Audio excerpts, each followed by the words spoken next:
Unfortunately, the road that we've been on, some people didn't make it. Siya si Basti, isang bokalista ng Wolfgang. Nagbibigay pugay siya sa kanyang bahistang namatay ng 2022 dahil sa heart attack ay may epal na taong sumigaw. Sabi ni Basti ay tumigil ka.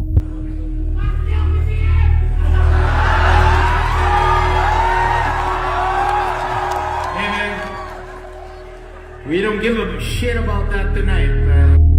Pinarningan niya yung taong sumigaw niya. At syempre, nagalit siya kasi yung mga konserto niya walang halong kritiko. At yun ay pagpupugay dapat na. I'll tell you this, everybody's lying to all of us, man. Everybody, you know. So fuck that. Tonight, we're gonna tell you the truth. And the truth is, Mr. Mon Legaspi is no longer here with us. Si Mon Legaspi ay namatay noong 2022 dahil sa heart attack. Yun ay kanilang bahista. Hey man, we're gonna go home if you guys keep this shit up. We're not gonna turn this into a fucking thing. You wanna do...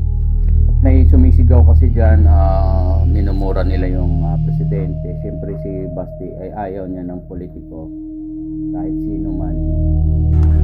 So just keep quiet for a bit so I can share you a little bit about this guy. He's one of the fucking greatest, one of the nicest, most kupal people you will ever meet in your life. But he will love you the whole time he's doing it.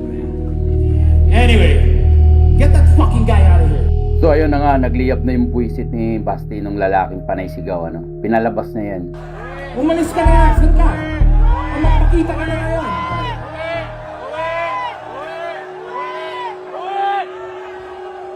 Everybody! Putana! Oh, we got a fucking singer! You guys gonna do this bullshit tonight?